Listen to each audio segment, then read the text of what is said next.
चढ़ गया, अमेरिका हार चुका है। ईरान की वॉर अमेरिका हार चुका है, इजराइल भी हार चुका है।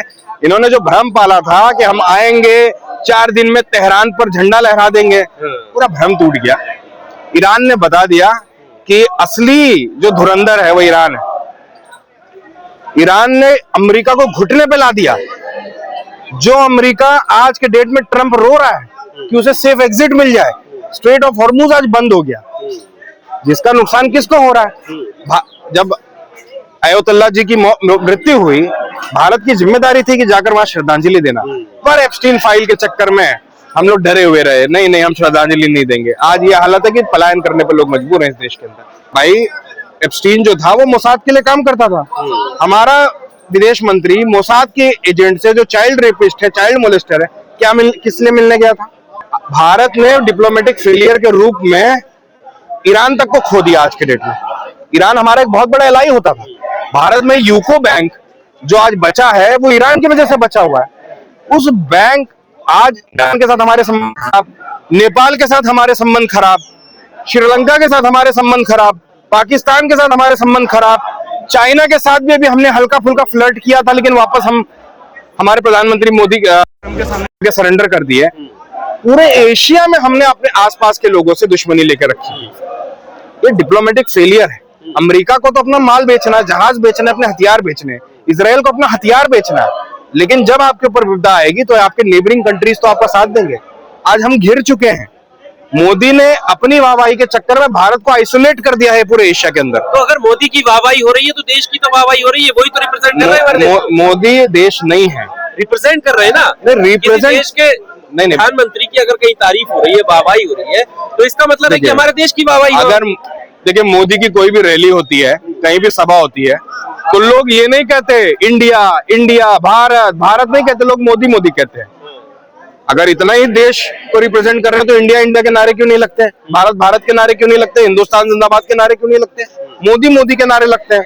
सारे योजनाएं जो बन रही हैं, आप देखिए दिल्ली भर में, किसी मंत्री की फोटो देखिए आपने?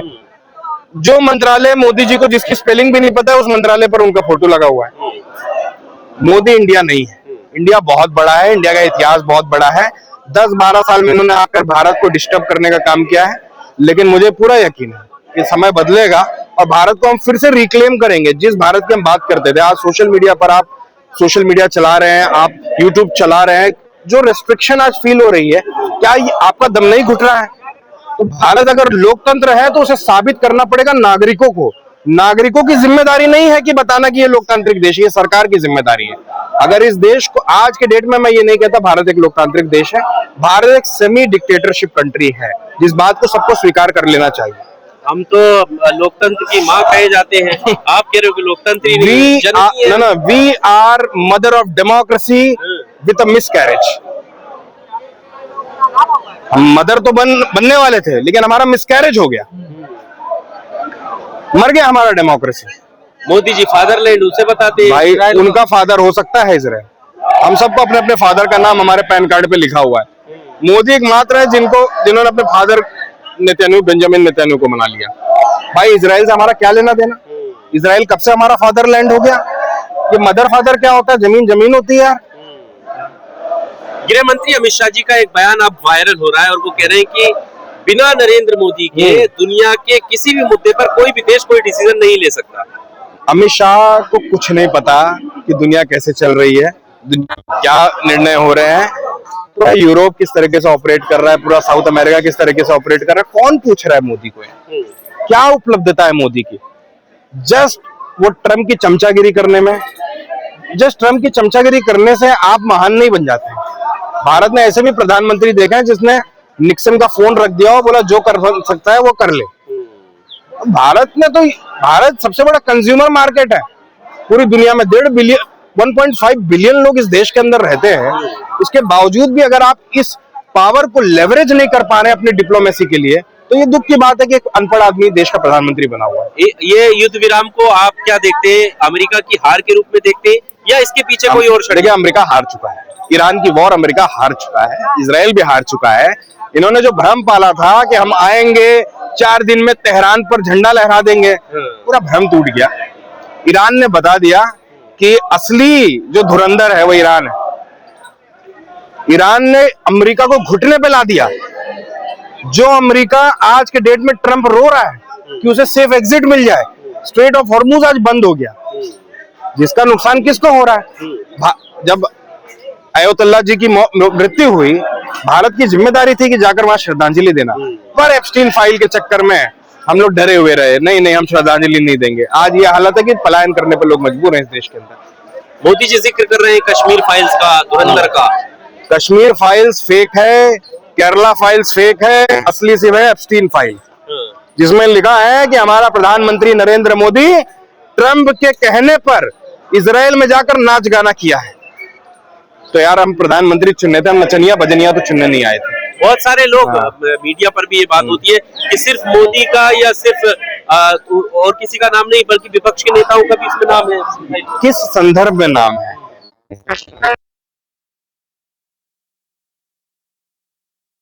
नाम दिखाइए, खड़गे जी का नाम दिखाइए कि उन्होंने कुछ किया हो।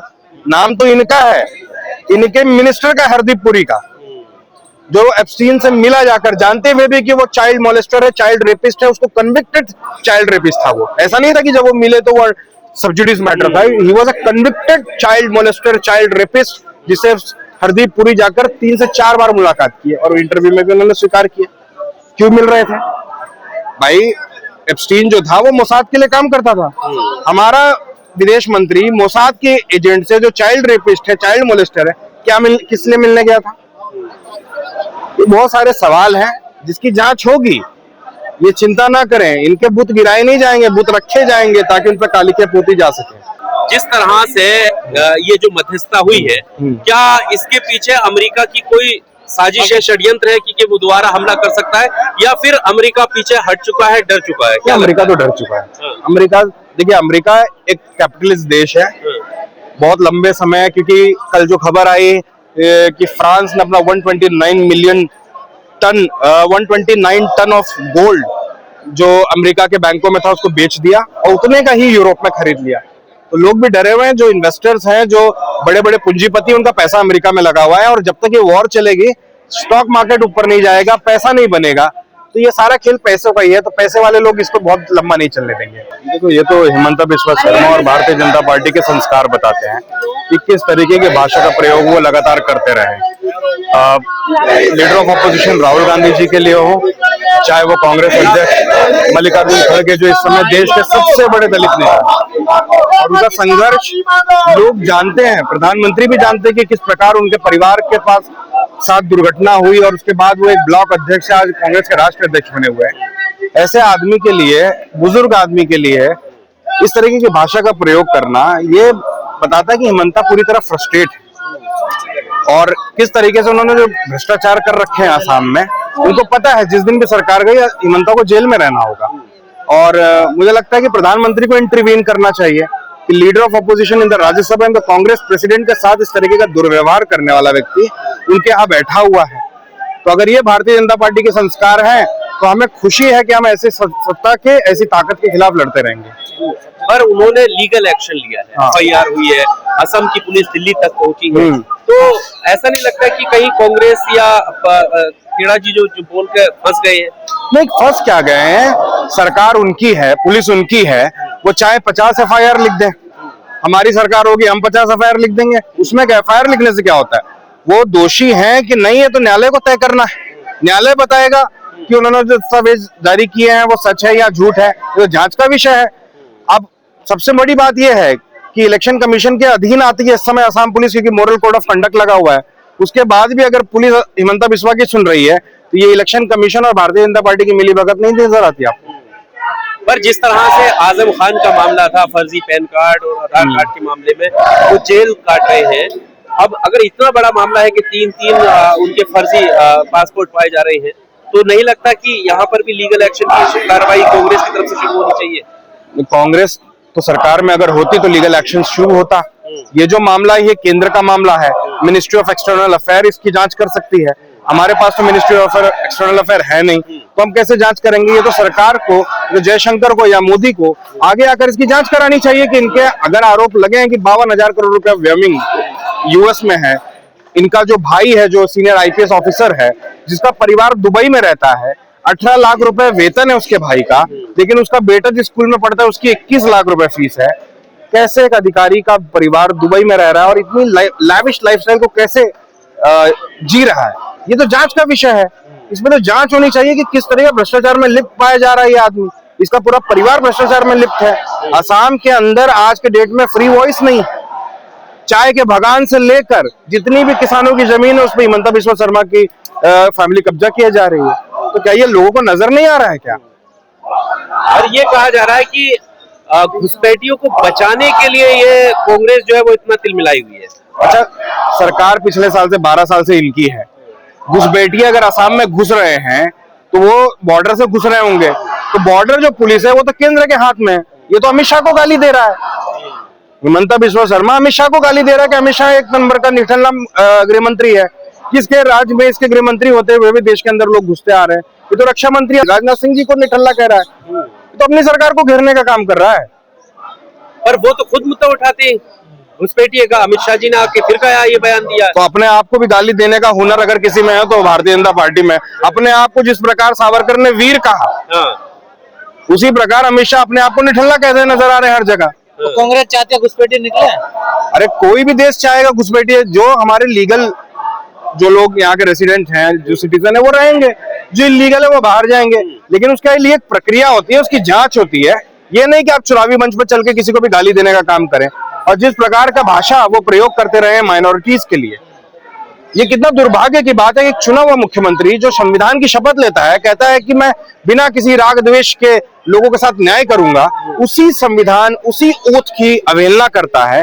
और दुख की बात यह है कि हमारे जुडिशियल सिस्टम में, हमारे लीगल सिस्टम में ऐसा कोई कानून नहीं है कि आपको ओथ तोड़ने पर आपको बर्खास्त कर दिया जाए।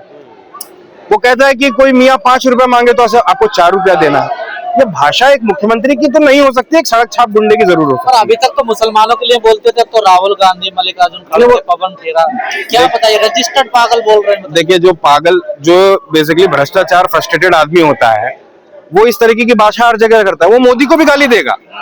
आप रुकिए 2-3 साल, ये मोदी अमित शाह को भी गाली देगा। देखिए, गालीबाज का जो हुनर होता है वो यूनिफॉर्मिटी की तरफ होता है। वो आज राहुल गांधी जी और मोदी जी को, खड़गे जी को गाली दे रहा है, कल वो अमित शाह और मोदी और अडवाणी सबको गाली देगा। वो उसके संस्कार का हिस्सा है। वो क्या करता था उसकी जांच करो, किसकी लाइजनिंग करता था, उल्फा की लाइजनिंग करता था, किसकी लाइजनिंग करता था। तो क्या कानूनी कार्रवाई नहीं हो सकती इन पर? भाई, सरकार अगर हमारी होती तो हम कार्रवाई करते। माननीय न्यायालय में भी अगर हम जाएंगे तो आज के डेट में जो हमारे सीजीआई हैं सूर्यकांत जी, वो इतना ऑफेंड हो जाते हैं जैसे उनके किसी परिवार के मुखिया को किसी ने कुछ बोल दिया हो। आप एक पिटीशन लगाइए। आज मैंने एक खबर पढ़ी कि सरकार पीआईएल को, सुप्रीम कोर्ट कह रही है पीआईएल को खत्म कर देना चाहिए। पब्लिक इंटरेस्ट लिटिगेशंस को खत्म करने की योजना सरकार बना चुकी है, क्योंकि पब्लिक का कोई इंटरेस्ट ही नहीं है। जो इंटरेस्ट है वो अडानी इंटरेस्ट लिटिगेशन होना चाहिए, अंबानी इंटरेस्ट लिटिगेशन होना चाहिए। पीआईएल तक को खत्म करने की बात अगर सुप्रीम कोर्ट सूर्यकांत के अंडर में कर रहा है तो आप सोच सकते हैं कि इस देश में किसको न्याय मिलेगा। और जनता को ये दिखाया जा रहा है कि बीजेपी की तरफ से तो घुसपैठिया एक मुद्दा है, लेकिन कांग्रेस इस पर चुप है, विपक्षी दल इस पर चुप है। तो क्या कांग्रेस के लिए कोई मुद्दा नहीं है घुसपैठ का? क्योंकि मीडिया पर भी यही भाई, घुसपैठ अगर हो रही है, जिसकी सरकार है वो करेगी ना घुसपैठियों पर काम। घुसपैठिए तो ऐसे नहीं है हवा में उड़कर आ रहे हैं। घुसपैठिए बॉर्डर सिक्योरिटी फोर्सेस की सुरक्षा को पार करके आ रहे होंगे। सवाल वही ना, ये तो मुद्दा आपको बनाना चाहिए था ना। नहीं, ये तो मुद्दा है, लेकिन घुसपैठिए इस देश का मुद्दा नहीं है। इस देश का मुद्दा बेरोजगारी है। इस देश का मुद्दा है कि 800-900 रुपए का मिलने वाला सिलेंडर आज के डेट में 4000 रुपए, 5000 रुपए का मिल रहा है। मुद्दा यह है कि देश के कई राजधानियों से मजदूर और छात्र पलायन कर रहे हैं, अपने गांव जा रहे हैं, क्योंकि उनके पास खाने के लिए खाना नहीं, क्योंकि गैस नहीं है। देश का यह मुद्दा है कि 1.5 लाख स्कूल बंद हो गए। देश का यह मुद्दा है कि इस देश के अंदर हर घंटे एक बलात्कार होता है। अगर ये देश का मुद्दा नहीं है तो मुझे माफी चाहता हूँ। मुद्दों पे चुनाव नहीं होता। अगर नहीं होता तो हमें नहीं लड़ना है। तो हम तो वही कह रहे हैं ना, हम तो चाइना गेट के जगीरा नहीं है। हमारे पास मोदी और फांसीबाज से लड़ने की हिम्मत तो है, लेकिन इनके जितना कमीनापन नहीं है। सर, आपने रोजगार की बात करी, ये यहाँ पर भी घुसपैठ का मुद्दा उठता है कि हमारे देश के युवाओं का रोजगार घुसपैठिए खा रहे हैं। यहाँ तक बयान आते हैं। कौन घुसपैठिए खा रहा है? जो बाहर से मैं तो कभी नहीं देखा। जैसे हम लोग इंडिया में लोग देखते हैं कि लोग मरे जा रहे हैं कि यूके का वीजा मिल जाए, कोई मरा जा रहा है कि अमेरिका का वीजा मिल जाए, कोई मरा जा रहा है कि उसे दुबई में नौकरी मिल जाए। मैं आज तक ऐसे किसी अमेरिकी या फिर किसी दुबई वाले को अमीराती को या फिर ब्रिटेन के आदमी को या अमेरिका के आदमी को, स्पेन के आदमी को, साउथ अमेरिका के आदमी को देखा हो कि वो कहता हो कि मुझे भारत में नौकरी करने जाना है? कौन घुसपैठिया आके नौकरी खा रहा है भाई? ये तो फालतू बकवास बात है। लॉजिक देखो, इलॉजिकल का कोई लॉजिक नहीं होता। कोई घुसपैठिया कौन नौकरी पा रहा है? एक तो आपके लोग जाकर 5-5 लाख 10-10 लाख की संख्या में जीसीसी कंट्रीज में जाकर नौकरी कर रहे हैं, वो आप बात नहीं कर रहे। आपके लोग जाकर अमेरिका में लोगों की नौकरी खा रहे हैं, आपके लोग जाके ब्रिटेन में नौकरी खा रहे हैं, और आप बोल रहे हैं आपकी नौकरी कौन कौन खा रहा है? नौकरी होनी तो चाहिए। बांग्लादेशी कैसे आए बांग्लादेशी? मैं यही मुद्दा उठा रहा हूं कि इस देश का गृह मंत्री, इस देश का रक्षा मंत्री, देश से लोग अंदर आ पाएंगे? ऐसे तो कोई आ नहीं पाएगा अंदर। मौके दिए इन्होंने, ये तो शेख हसीना इनकी दोस्त है, उसको तो पनाह दे। एक अवैध बांग्लादेशी को इन्होंने पनाह दे रखी है। भाई बांग्लादेशी घुसपैठियों की अगर ये बात कर रहे हैं तो इस समय भारत में एक ही बांग्लादेशी घुसपैठिया है, वो है शेख हसीना। उसको बाहर निकालिए पहले, उसको तो आपने पनाह दे रखी है। अच्छा सर, अभी ईरान इजराइल अमेरिका का जो युद्ध हो रहा था उसमें विराम लगा, 15 दिन के लिए। अब इसमें पाकिस्तान का नाम भी आ रहा है कि उसने मध्यस्थता कराई है। सवाल यह है कि हम अपने आप को विश्वगुरु बताते हैं, लेकिन हमारे देश की कूटनीति किस स्तर पर है? ये शर्म की बात है भारत के लिए। एक कूटनीतिक फेलियर के रूप में मैं इसको देखता हूं। जहां भारत दुनिया को, एशिया को दिशा दिखाने की शक्ति रखता है, उस देश को नजरअंदाज करके पाकिस्तान जैसे डूबते हुए इकोनॉमी ने जाकर वहां डिप्लोमेसी का झंडा फहरा दिया। और हम कुछ क्यों नहीं कर पाए? उसका कारण यह है कि हमारी फाइलें हैं। बीबी ने, जो इजराइल का प्रधानमंत्री है बेंजामिन, उसने दरअसल फाइलें बना रखी है। एप्स्टीन फाइल उसी का है प्रोजेक्ट। अब जिसकी फाइल बनी रखी है वो तो कुछ नहीं बोल रहा है।